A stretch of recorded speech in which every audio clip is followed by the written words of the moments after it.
So, good morning, everyone. So, we're here to talk about Unwind. So, the book we read over the summer. So, did you guys like the book? Okay, that's good. Pretty positive response. So, today we have a guest speaker from the New England Organ Bank, and she's going to talk to us about organ donation and organ transplant. So, I'm going to hand the mic over to her. So, please give a warm welcome to Ms. Penny Brown.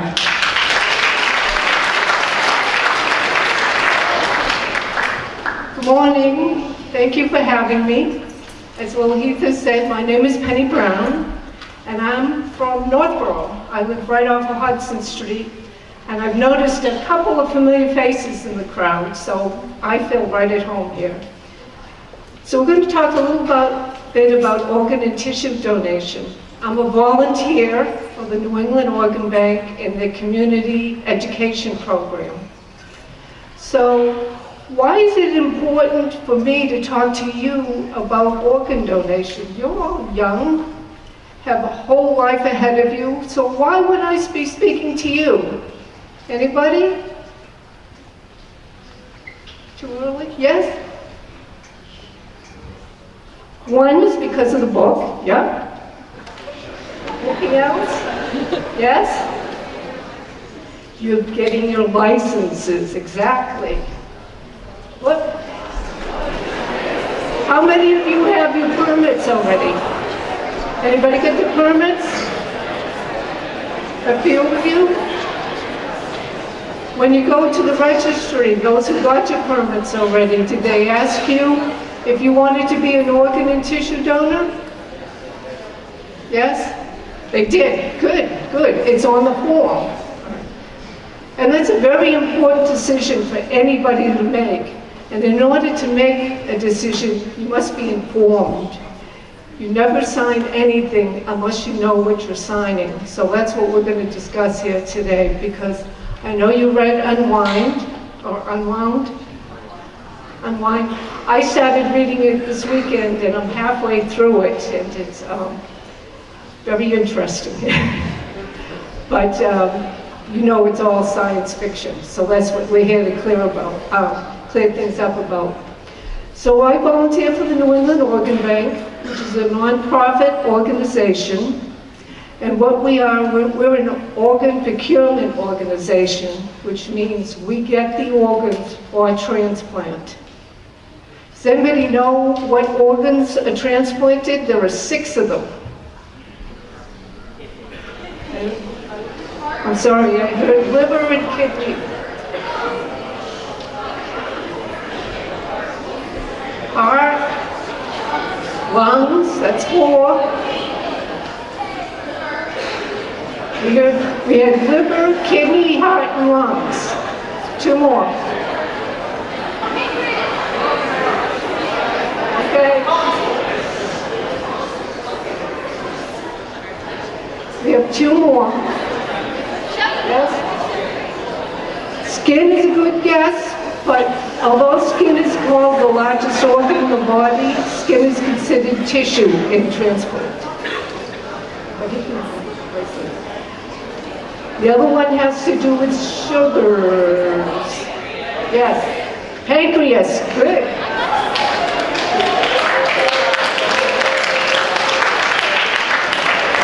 The last one's pretty difficult. Nobody gets it. If anybody knows, they get half.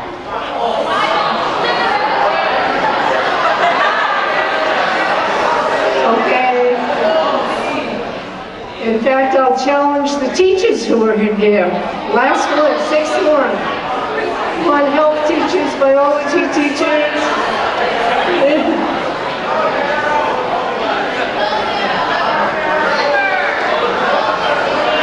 Not bone marrow is different.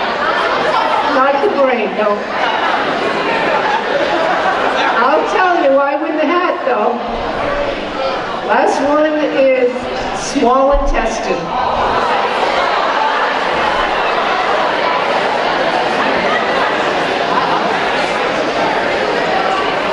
Right now, there are over, calm down please.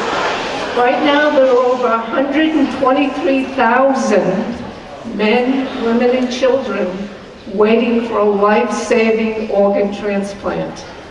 And every day, another 19 people die. Very sad. There just aren't enough organs to go around that everybody who needs them. Also, when you sign up, it's not only organs you're signing up for, but also eye and tissue. A lot of people get freaked out when they hear eyes, but 99% of the time, they use just the cornea. Anybody who's seen a contact lens or wears contact lenses? It's just a thin film that covers your eye. They make a couple little slits and take that out. Has anybody heard of the disease keratinosis? I have a tough time. It's a disease of the cornea, and it strikes teens, generally around 16 years old, and generally females. And you start losing your eyesight slowly. It gets cloudier and cloudier and cloudier until you can only see just about shadows that are right in front of you. So imagine what a cornea transplant can do to someone who needs it. Someone who has lost their sight, I couldn't imagine not seeing. But then to be able to see again is really a miraculous thing. And then there's tissue. Somebody mentioned skin. Skin can be life-saving also because burn victims often die from infection. So what they do is they take a little piece of skin, generally just a tiny piece from the back, and they stretch it. And then there's about a 3 by 3 foot enough skin to cover a good area of a person's body. So we read the book Unwound, and how many people really liked it? How many people didn't like it? How many people liked it but found it a little disturbing? I'm only halfway through it. I'll finish it in a day or two, but it is quite disturbing to think that people could do that to other people. And a lot of these books, like Unwound and My Sister's Keeper, anybody read that book? It's an excellent book. It was made into a movie. And Hollywood, they also jumped on organ transplant. And in the 80s, when transplants were becoming more and more and more commonplace, Hollywood really jumped on board, and they had movies of people waking up in alleys and finding out they were missing kidneys and killing prisoners. They had all kinds of things, but this put a lot of false notions into people's heads. And a lot of those notions people believe are true today. Has anybody heard anything about transplant that's really strange? Anybody? Yes. Can you yell loud?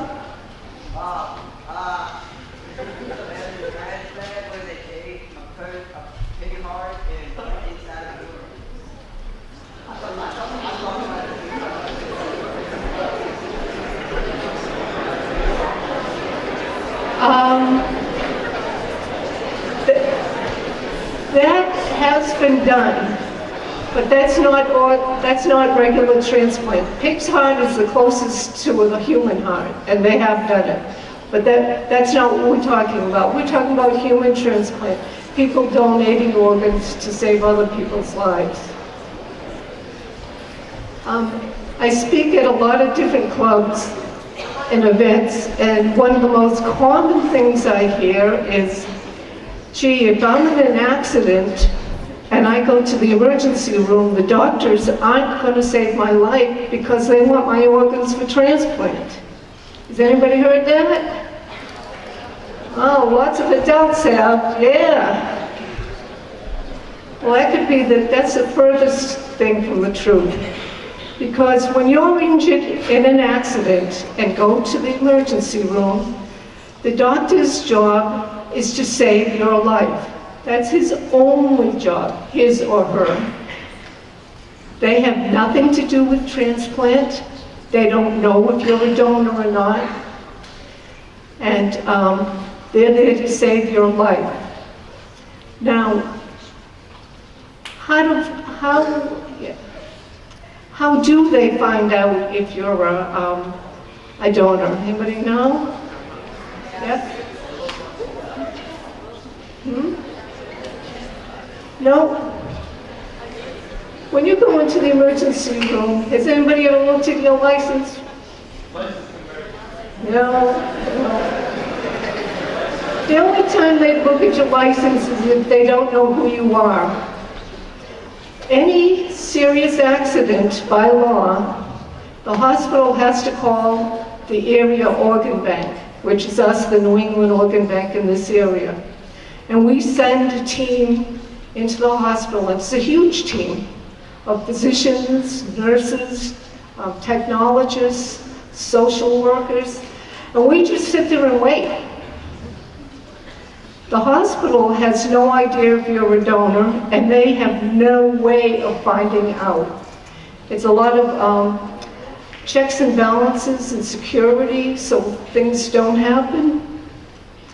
So if you do pass away, usually from an accident, that usually means a severe brain injury where you're brain dead. Now, a lot of people get confused between brain death and coma. A lot of people say, oh, I've heard people come out of brain death before. You don't come out of brain death, you come out of the coma. The only time they pronounce your death is brain death. You are not going to come back to life once you've been declared brain death. Only then, when you've been declared dead in a hospital setting, they come to us, and that's when we know your name, and we look you up. We're the only ones who have access to the organ donor list, and then we know if you're a donor or not. And then we talk to your families. Now, why do I keep saying in the hospital? Do you think you can become an organ donor if you died at the scene of an accident? No. The only way you can become a donor is you have to die in a clinical setting, usually brain death, but sometimes cardiac death, which is your heart, and that's just rare instances. And when they're working on you before you're declared brain dead, you usually put on a ventilator. People hear it called life support, because that oxygen has to be pumping through your blood the entire time. Those organs have to have all that oxygen and all that blood pumping through it the entire time. If you died at the scene of an accident, that wouldn't be happening, would it? We could take tissue at that time, later on when you came to the hospital, but not organs. Has anybody else had any other rumors? Yes?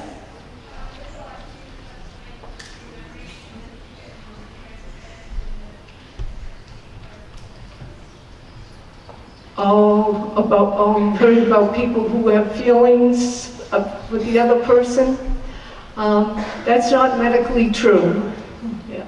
And we'll talk about that in a little bit.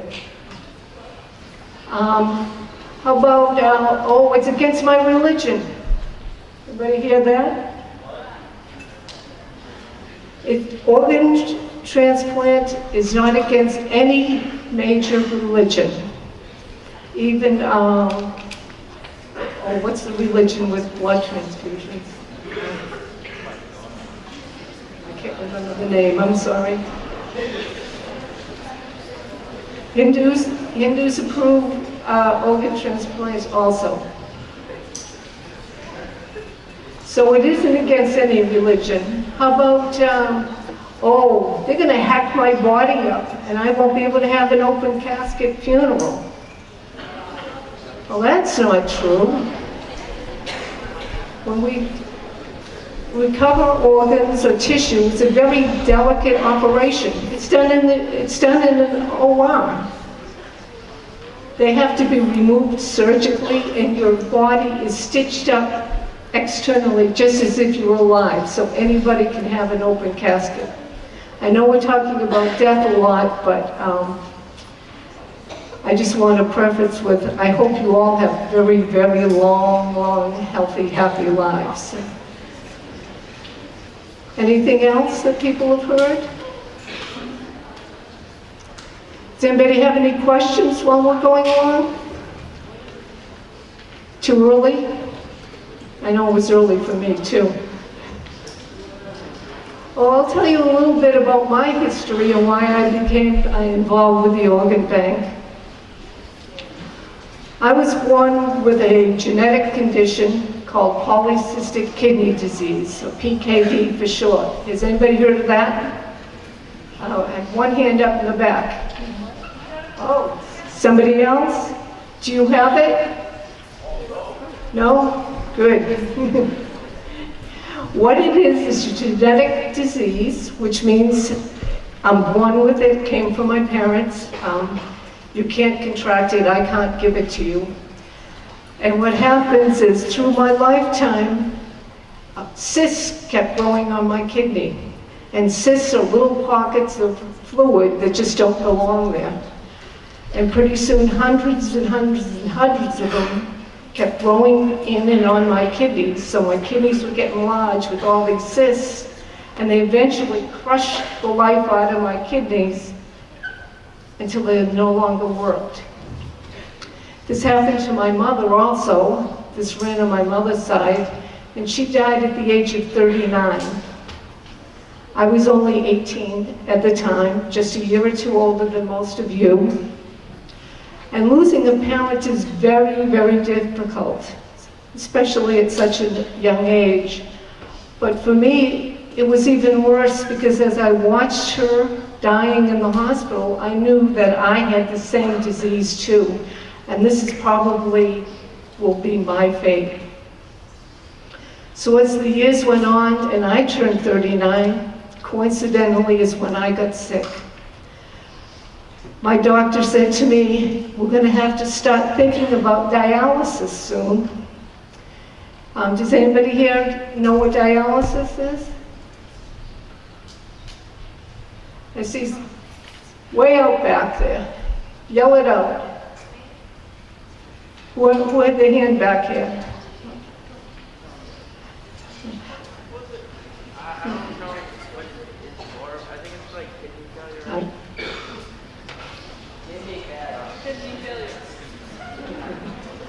I'm sorry, I can't hear you from back there.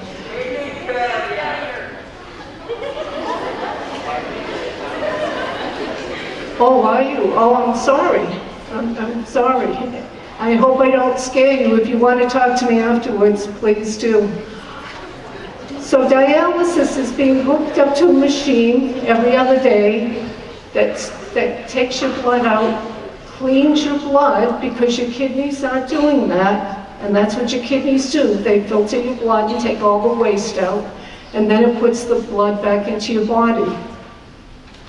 And people react differently to it, and I didn't do well on it at all. After just a few weeks, I had to have an ambulance take me back and forth. I was sick all the time. I was fatigued. I couldn't do anything. All I did was wait for a kidney.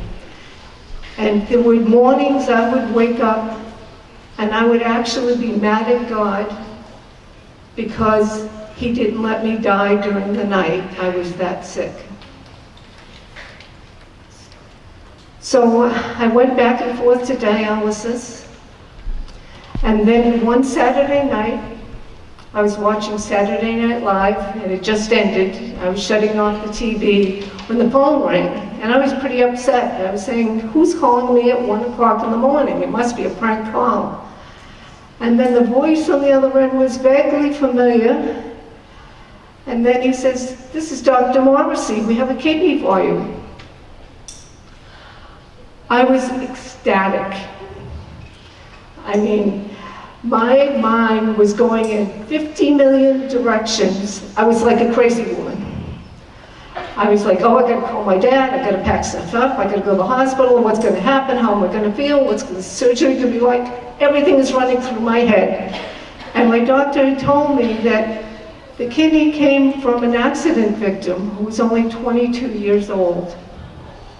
So accidents don't discriminate against age, not at all. So as I'm running around, all excited, happy I'm going to get this transplant, all of a sudden I just dropped to my knees and cried. This poor 22-year-old has just lost his life and I'm happy. What kind of person am I? And it's a strange feeling. Even today, I am so grateful for this person, for being a donor. He gave me my life back, but yet I still weep for his death. It's a very strange feeling. He's my hero, and I wouldn't be here today if it wasn't for this young man whose name was Scott. So, excuse me, I get a little emotional about it. So when I woke up from surgery, all happens very quick. I had to rush right into the hospital. Wires are being hooked all over me, and before I knew it, I'm in the operating room, and I don't remember a thing. I woke up, and my surgeon was there, along with one of my other nephrologists. Nephrologist is a kidney doctor, specialist. And I felt amazing. I didn't know what it was like to feel good. This is a whole new experience for me. And my nephrologist looked at the bottom of the bed, and I was wondering what he's doing. And he's like, oh, good. Does anybody know what a catheter is? Yeah. After surgery, a lot of abdominal surgeries, they put in a catheter, goes to your urethra, which excretes urine. I didn't realize it was there. He picked up this bag filled with urine, and I just yelled, I pee! You guys might think it's funny, but for a year, I wasn't able to. I now have normal bodily functions, and my kidney is working, hooray! So I have the second chance at life. What I did was I learned to feel well. I'm in as good as health as any of you are now today. I went back to school. I got a degree. I work in sleep medicine now. I work at St. Vincent Hospital. And every day, every single day, I thank God for my donor. As I said, I wouldn't be here today if it wasn't for him. So organ donation is a very individual decision. Whether you're for it or against it is up to you. What you can do with this knowledge that you had today, which is a little sparse, is go home and talk to your families. That's the most important thing you can do, is let them know how you feel about it, and also find out how they feel about it. Every year, the Organ Bank holds a family recognition celebration for luncheon for the families of the donors who passed away the year before. Most of the families are a little bit nervous about coming, but once they get there, they're okay because they're with other people who've gone through the same thing, same experience. There's a little thing of tissues at every plate. There is not a dry eye in the house. But everybody says the same thing. My son, daughters, mothers, husband, wife's death was tragic, very tragic. And I had a hard time dealing with it, but what gave me some solace was that their organs went to other people and helped save their lives. That's what helped me get through this difficult emotional time in my life.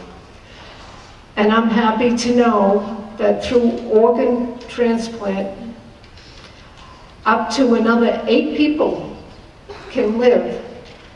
And one person can save 8 people by organ donation and over 60 by tissue. We didn't talk too much about tissue. Besides skin, what other tissues can be used? Anybody have any guesses? Muscle in some.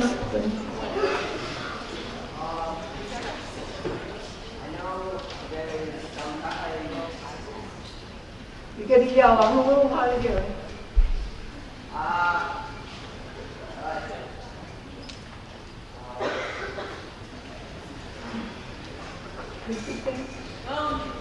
But yes?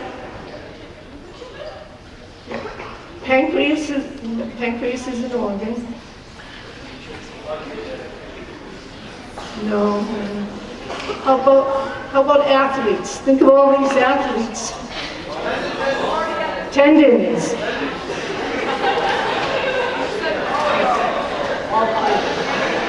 And bone, did you say bone?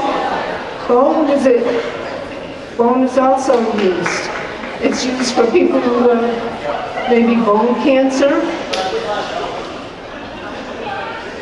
or younger people who need knee replacements. They take little chips of the bone and put it in instead of putting in all that metal. And then the bone actually grows into their own bone, so they'll never need another replacement again. Yes?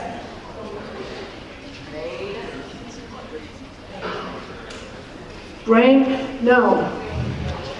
Unlike, what's the character's name in the book who got a temporal lobe? Brains are sci-fi, yeah. Brains are not transplanted yet. Only Dr. Frankenstein has done that. Anything else? How about some heart valves? People who have heart conditions. Tendons are used, a lot of sports injuries. A few people have mentioned some muscle and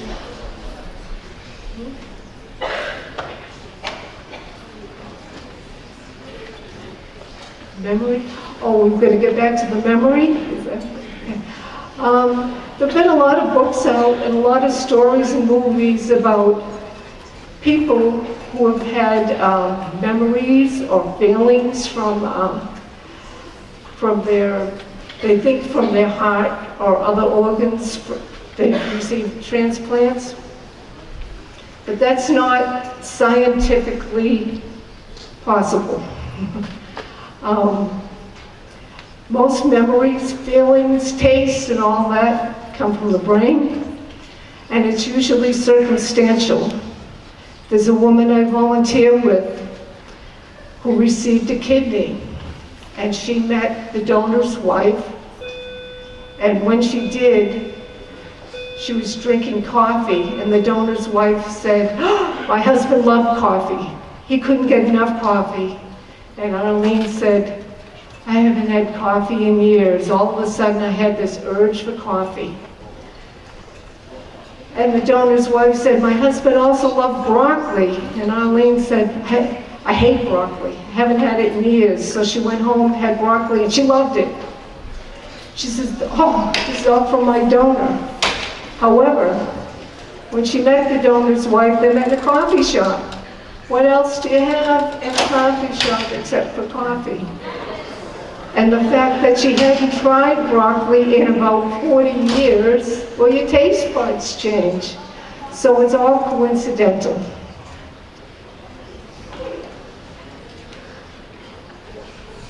Okay, I guess you guys all have to get back to class right now. I wish I could answer more questions. Thank you.